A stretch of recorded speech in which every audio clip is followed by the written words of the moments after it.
Hi, and welcome to the show. Subscribe at kevinmd.com/podcast. Today, we welcome David Moskowitz. He's a nephrologist and physician executive. Today's Kevin MD article is Healthcare Reform Requires Better Access and Quality. Dialysis is an example. David, welcome to the show. Thanks so much for having me. Let's start by briefly sharing your story and journey. So I trained to be an academic physician. I went to good schools. I did biochemistry twice, once at Harvard and once at Oxford on a Marshall Scholarship.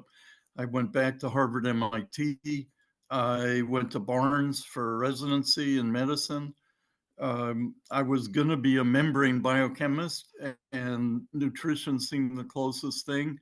But when I came to apply for a GI fellowship at WashU, I was tired of moving around. Only renal was available. So that became my organ because you have to subspecialize to be an academic. Mm-hmm. And so renal patients are interesting because my other interest has always been primary care and outpatient internal medicine, not so much hospital-based. And the thing about dialysis patients is that they're too sick for anybody to touch them. So you wind up being primary care provider for your dialysis patients. And that was fine with me. So the two things that I was interested in as a nephrologist were acute renal failure and chronic renal failure. And about 30 years ago, I found out a way to avoid both and was promptly fired. And my life, instead of becoming a division director of nephrology somewhere or Department of Medicine chairman, I have been living in the desert for the last 30 years. All right. So you wrote your Kevin MD article, Healthcare Reform Requires Better Access and Quality, Dialysis as an example. So for those that didn't get a chance to read your article, tell us what it's about. Well, in brief, there should be no more dialysis. It should be obsolete by now based on the protocols that I published in one form or another in 2002. And yet, dialysis goes on, a $200 billion a year industry. Acute renal failure still hasn't been solved according to the NIDDK. There's still workshops and grants being issued. And so, and this is in the information age, the age of instant news. And all you can conclude is either I'm a doofus and a liar, which I don't think I am, because I graduated summa at both Harvard and first class honors at Oxford and cum laude at HST, or that my 4,000 patients I made up, including one who's been off dialysis now for almost 7 years, who was told to go on the machine 7 years ago in San Antonio, Alice Lowe, who's happy to have her name known. So either I'm lying or healthcare is being anti-innovative. Mm-hmm. I think the latter. And I think in the case of dialysis and perhaps the rest of human disease, healthcare has become too satisfied with the lucrative $4.7 trillion a year status quo in the US alone. And so the point of my article was that you can't count on healthcare to innovate anymore at a time when science is revolutionizing medicine, when genomics finally lets you know exactly what's wrong with every single patient that you see. Science is hamstringing you in terms of what you can do for your patient. I mean, this is like perfect managed care and fits in with all the frustrations that physicians have been feeling for the last 30 years. So if you want healthcare reform, not only do you have to have greater access, which is Obamacare, but you also have to emphasize quality and quality improvement. So you can't have one without the other. It's just not fair. It's not just. And the current system we have is basically manure, and you're just spreading manure. Increasing access is just spreading manure.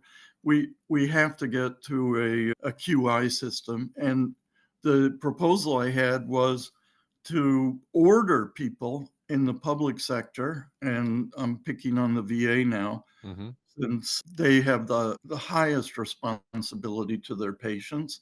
the veterans who sacrificed their lives for the good of the country.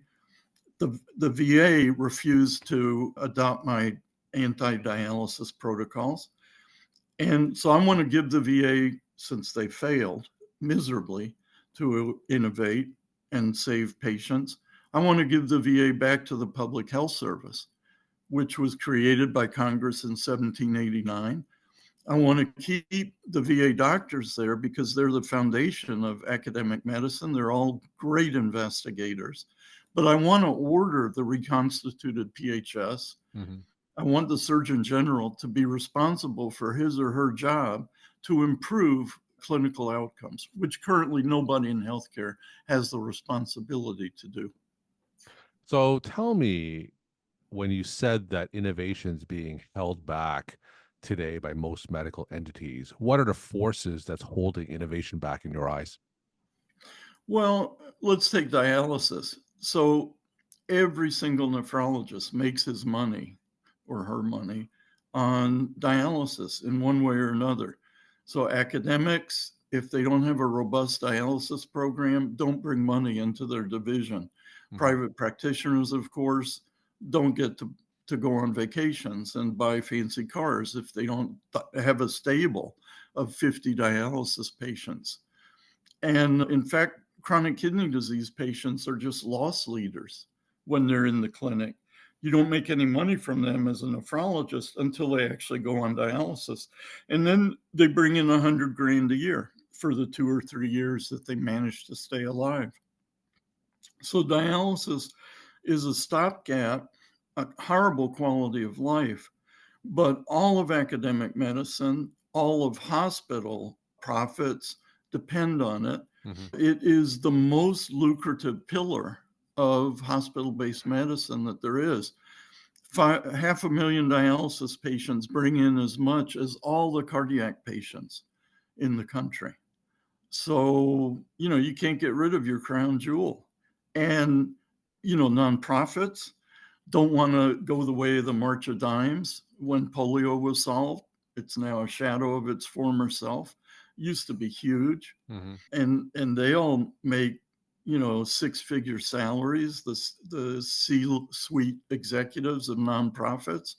So the NKF, the professional societies, the ASN, the ISN, none of them have wanted to publicize the fact that dialysis is preventable. Medicare, single payer for dialysis since the beginning, since 72, didn't want to cut 7% of its budget. No bureaucrat wants to. It's not their money, it's not their lives, but it is their salaries. And as Upton Sinclair famously said about a century ago, don't expect a man to understand what you're saying when his salary depends on his not understanding it. And that has basically been my experience over the last 30 years, that absolutely no nephrology authority, no healthcare authority, nobody in charge of a health plan wants to kill the golden goose. So you're saying because of how lucrative dialysis is, there's no financial incentive to innovate and get people off dialysis purely because of the financial benefit it brings to medical institutions. There is no financial incentive to prevent any disease in medicine. And so, in addition to the scientific revolution, which has been ready to happen now, thanks to genomics for 30 years, there has to be a moral revolution. There has to be public education that the system is crooked. Like was said about the military industrial complex back in the 30s, it's a Mhm. racket. Healthcare is a racket and it has nothing to do with public health anymore. In the 50s, it did when I was a kid. I mean, polio really was defeated joyously based on very little data from Jonas Salk. But now you have to have, 40 million patient years experience before anybody will even listen to your new Mhm. protocol. It's absurd. You can't, nobody has the money for that. And so we wind up with the status quo year after year. So you talk about reconstituting the public health service that you said was formed back in the 1700s. For those who aren't familiar with the public health service, tell us a little bit about what that is and its history. Well, the Public Health Service, PHS, is one of the few untarnished government institutions left. In the 20th century, they had TB hospitals until streptomycin was invented in the 50s. And in fact, in 1921, after World War I, the PHS gave 57 hospitals to the nascent VA because to care for all these veterans of World War I that were lying on the roadside. So it wasn't a gift, it was a loan, and it needs to be repaid now that, the Army has become an army of one and there's no longer a draft. In Taiwan, they took their Veterans Health Service and turned it into a public health service for the entire country. Mhm. And I think that's what needs to happen in the US. The veterans I spoke to in St. Louis, I was there 11 years, said they'd much rather give the VA back to the PHS than have it dismantled piece by piece, which was happening before the first Gulf War. There just aren't enough wars and American soldiers to keep the whole system going. So tell us how a reimagined public health service, how would that encourage innovation and perhaps divorce the status quo from the financial incentives that's holding innovation back? Well, the beauty about the public sector is that you're on a salary, Mhm. which in the private sector you're not. You eat what you kill, literally. So if you don't have a lot of patients coming in the door, you don't make much money. In the public sector, you're on a salary. And in fact, the incentive in the public sector is to see as few people as possible Mhm. and make as much money on your salary as possible. It's precisely the opposite of the private sector. And so the VA is known for its laziness. So the private sector hustles and does unnecessary procedures and tests to make more money. And the public sector has a tradition of being lazy and having patients die in the parking lot because they can't get appointments soon enough. So you have to do something. Forget about the private sector. It's incorrigible. And politically, it's untouchable because we live in a capitalist society and business rules Mhm. and will rule even more after this election. But you can manipulate the public sector. And what you do is instead of just letting people exist on a salary with no real demands on them, you demand that they actually do as much as they can to improve patient outcomes. And the VA is already very good at doing clinically focused research, Mhm. unlike the NIH, whose mantra is mechanism. The VA actually has patients and enrolls them in trials and does, every grant has to be clinically focused. So, so the way going forward really has already been indicated by VA researchers. And what they need to do is make their grants less like the NIH, less mechanistic, and more clinical outcomes related. And fortunately, genomics lets you do that. So, in terms of transitioning the VA back to the public health service, how is that going to potentially impact veterans care in your proposal? Well, veterans would be the essentially the most valued patients, the MVPs of this new system. And they would benefit most from innovation. For example, 30 years ago, I worked out how to avoid dialysis. Veterans are still dying on dialysis, a modality that should have become obsolete if the VA had actually done its job and agreed to innovate. Instead, they're being penalized for belonging to an anti-innovative administration who really does view them as their own private property.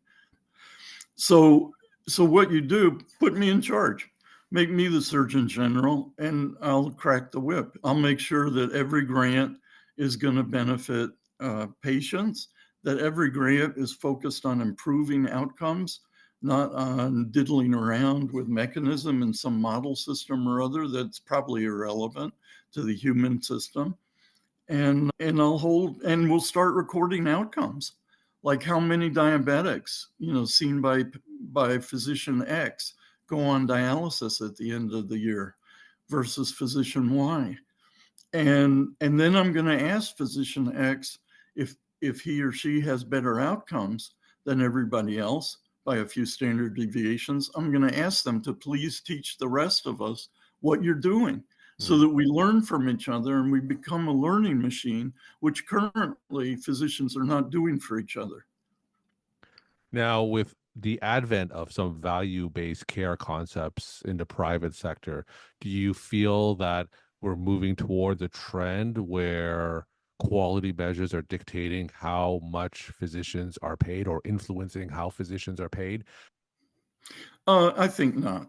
Number one, this is coming from Medicare, and Medicare has never, even measured outcomes, let alone tried to improve them. What passes for quality in the managed care environment and the Medicare environment are HEDIS measures, which have never been shown to actually be associated with outcomes. So, you're supposed to get an eye exam for diabetics. You're supposed to give people with normal lipids who happen to be diabetics, they all have to be on a peanut dose of statin, like 10 milligrams of Lipitor, because that's a HEDIS measure. And if you don't meet your HEDIS measures, you don't get 5 stars as the managed care plan.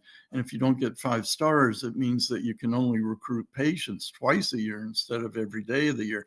Anyway, I think Medicare has no idea how to improve outcomes because they don't. And I think value-based care, the ACO system that Medicare implemented a few years ago, none of the things that Medicare has done to try to improve outcomes has ever worked. ACOs don't save Medicare a penny. I approached all the ACOs with preventing dialysis. None of them were interested because you get the savings. You get 40% of the savings for the year or two that you're saving. Mhm. But after 3 years, Medicare assumes that you're going to keep on doing that, and you lose all your 40 grand a year that you're, from the 100 grand a year dialysis cost that you're saving. So ACOs never adopted any kind of prevention measure. And I think Medicare is just doomed to be idiotic and focus on computers and not patients. And so that's why I would leave it alone. I would leave the private sector alone, and I would just focus on the PHS, reconstituted PHS. I would publish the outcomes improvements, and then the rest of the world, the rest of the US, American healthcare system would have to match, or else people would vote with their feet and all go to the smelly PHS. And that wouldn't be such a bad idea to have a national health system that actually focused on quality improvement, unlike the national health services of other countries. We're talking to David Moskowitz. He's a nephrologist and physician executive. Today's Kevin MD article is Healthcare Reform Requires Better Access and Quality, Dialysis as an Example. David, let's end with some take-home messages to the Kevin MD audience. Well, I don't know, how many hours we have left, but I'll just tell you one example of how genomics personally impacted me. I developed calcification of my aortic valve to my gross surprise. And my alk phos had always been high, 300 or so. And the most I could establish was my gamma GT was normal. The alk phos was coming from bone. But I never understood why. I never paid much attention. I get my whole genome sequence by Nebula, very good firm. And I find out that of the 2 genes for Paget's disease, I'm homozygous mutated for one and heterozygously mutated for the other. Mhm. So I have Paget's disease, which a CAT scan that for my new aortic valve, my TAVR, went down to my pelvis and detected Paget's in my right hemipelvis. All of a sudden, now I have an understanding of why my valve calcified, even though there's no connection between Paget's and valve calcification in the medical literature. So what I'm saying is that whole genome sequencing is going to become de rigueur for primary care. And primary care internists are going to have to interpret the whole genome sequence for each of their patients. And that's going to revolutionize prevention and healthcare and improve longevity quite a bit. I'm very excited about the future. David, thank you so much for sharing your perspective and insight. Thanks for coming on the show. My greatest pleasure.